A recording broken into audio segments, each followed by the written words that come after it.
El gobernador de California, Gavin Newsom, ha viajado nada menos que a Carolina del Sur. Hablamos de territorio profundamente republicano. Señores, ha aprovechado ese momento para destrozar a Donald Trump. Un discurso tan poderoso como certero. Los invito a que saquen sus propias conclusiones sobre por qué es que eligió Carolina del Sur, pero lo cierto es que el mensaje ha sido muy claro. Donald Trump está destruyendo este país. Y alguien tenía que decirlo. Now at our worst, people feel they're being hunted. American citizens feel like they're being hunted, racially profiled. En este fragmento, Gavin Newsom habla directamente sobre la necesidad de castrar políticamente a Donald Trump para las próximas elecciones de medio término. Y sí, utiliza la palabra, no literalmente. Escuchemos este momento. Donald Trump, if we do this right, within 18 months, de facto will no longer be president of the United States. He will be neutered. It will be hell and fury, but he'll be neutered when Speaker Jeffries takes over the House of Representatives. Ahora bien, amigos, quiero que vean el discurso completo que dio Gavin Newsom en Carolina del Sur. No es muy largo, pero es realmente increíble, es muy directo y cero rodeos. Quiero que lo miren entero y luego vamos a comentarlo. Thank you. I can't believe you were on vacation. I look at that. I apologize. We'll get you out of here soon. But to all of you, this is remarkable. You took the time to be here, and I'm sorry I'm a little bit late. We actually were with about 2,500 bishops over here, and was down and had the opportunity to hear an amazing sermon, and was spellbound, and it just reminded me of this moment, this moral moment, reminded me sort of the essence of why we're all here and what it's all about. And, you know, Roger was talking to Florence a little bit about all the fear and anxiety that many people are feeling, how polarized and traumatized many of us have felt for many years now. You know, for some of you, maybe when, Donald Trump went down the escalator, little did we know. You may have mocked that, you may have rolled your eyes, you may even have missed it. That sort of marked a moment for me. But obviously everything that we went through with the pandemic, and I know no one wants to go back to those days, we don't reflect on it. We haven't really thought about all we went through. And I hope you give yourself some grace in that respect. Everything you went through and you were expected to do. It's an acknowledgement of your resilience. And your willingness to continue to wake up every single day and face challenges. Those challenges extended all the racial injustice that we were addressing in the streets, all the challenges as it relates to the economy, all the pre-existing conditions related to the economy that were persistent well before the pandemic. But this last 6 months, that's something altogether different. We talk about shock and awe. We talk about a chaos presidency. Some of us have promoted that. Some of us had anticipated that. That's what the last election was about. We talked about democracy. Some said, don't talk so much about democracy. It's fine. You know? And here we are. It's only been 6 months. 6 months. I talk about it. It's America in reverse. I was born in 1967. No laugh. You don't even know when that was. It sounds a lot longer ago if you say 1900. But it's interesting because South Carolina is one of the 16 states that denied interracial marriage. That's right. The year of my birth. I kind of take that for granted. In my lifetime, blacks couldn't marry whites. In my lifetime.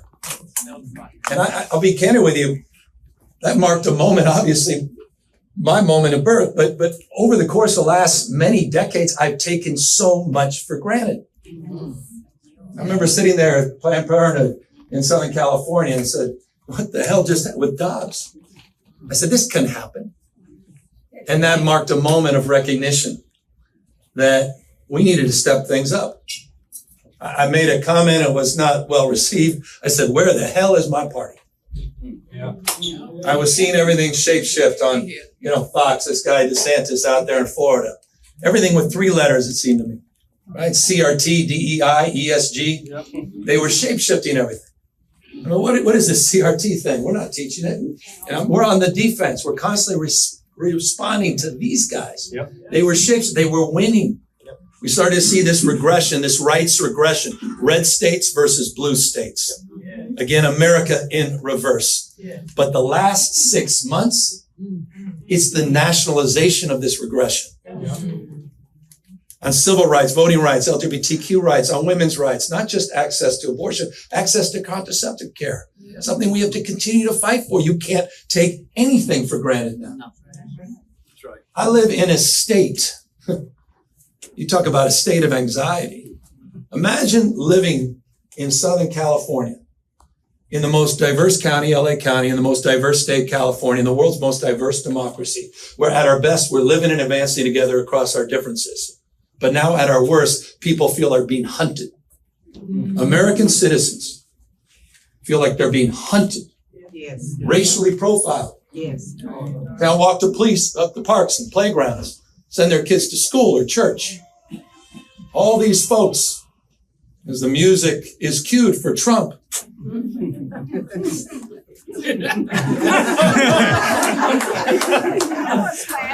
thinks he's triumphing.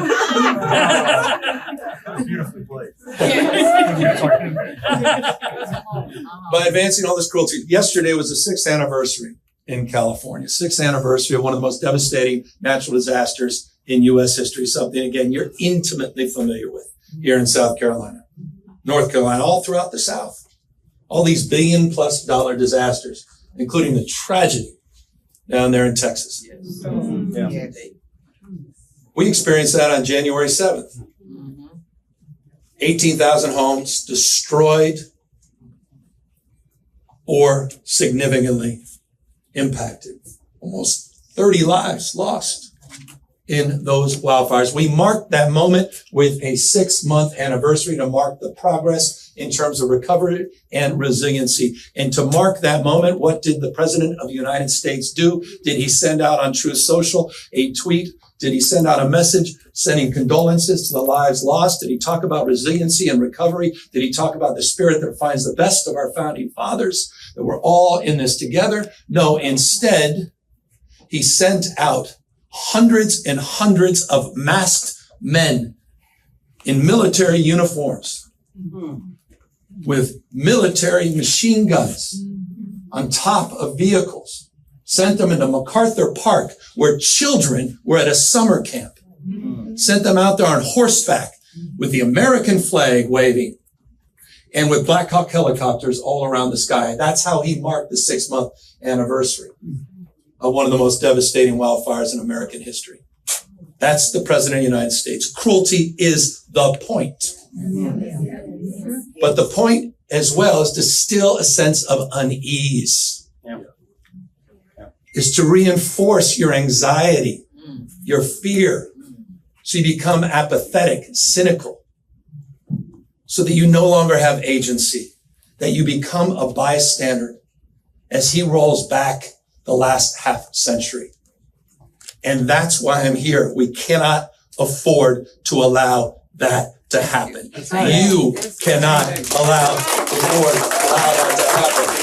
You're the antidote to the fear. You're the antidote to that cynicism. And the fact that you're here proves the point. You haven't given into it. So I just long-windedly, forgive the extended comments. Did great. Madam Mayor, I just want to say thank you. If you didn't show up, that wasn't about me, that about us. That's right. Thank you for giving a damn. I've said it in Florence, not just for yourselves, for each other. The fact you look around, it makes you feel a little bit better. Maybe I'm not the only one. The fact those people, the 5 million plus people in the No Kings rally showed up, they kind of made us feel better. You know, that we haven't given up. And so thank you. These guys, they want to sell fear and panic, crime and immigration, and they sell calm and indifference around climate change and these rights regression. Can't let that happen. We could talk about the big, beautiful betrayal. Largest healthcare cuts in American history just happened, and they're celebrating that success. Cutting Meals on Wheels. Eliminating for millions and millions of people access to food. Our children access to food. Stacking debt, the likes of which none of us could have ever imagined. The greatest transfer of wealth in American history, all for tax cuts for corporations and billionaires that weren't even asking for them. That's the world we're living in today. So my call to you is to recognize that you can shape the future. The future is not just some experience, it's something to manifest. The future is inside of you. It's decisions, not conditions that will determine our fate and future. You have that capacity because you have one thing Donald Trump doesn't have. One thing Donald Trump's never exercised. He may have the formal authority as President of the United States. You have the moral authority. And for all these young folks, that's where leadership resides. You don't have to be something to do something. I've got a guy named Cesar Chavez in California. He never served one day as governor. I don't recall Gandhi serving as prime minister. I just heard one of the bishops just talk about some guy named Dr. King. He never served one day as president of the United States. All of them had moral authority in abundance. And I guess that's the final point. The more you exercise your formal authority, the less you have of it, Donald Trump. The more you exercise your moral authority, the more abundant it becomes. And so I just plead with you to not just show up, but to step in, to exercise your voice, to recognize you have power, to recognize you have agency, to recognize you don't need to be something to do something, that all of you have the capacity to lead by exercising that voice and by not giving into that cynicism. Donald Trump, if we do this right, within 18 months, de facto will no longer be president of the United States. He will be neutered. It will be hell and fury, but he'll be neutered when Speaker Jeffries takes over the House of Representatives. You have that capacity. You have that ability. Thank you all very much for being here. It's great to be in Mullen. I'm going to walk around with the mayor and check everything out. Thank you guys very, very much for being here. Sin duda estamos hablando de un discurso con mucha fuerza, ¿no? Pensemos tan solo por un segundo en el contraste que acabamos de ver.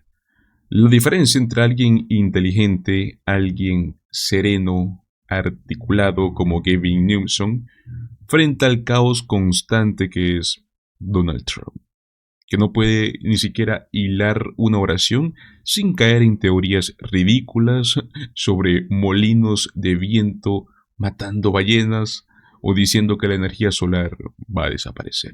Señores, un discurso contundente por parte del gobernador de California. Y lo que nos dejó claro es que existe un liderazgo real y listo para enfrentarse a la locura y la incompetencia que representa Donald Trump.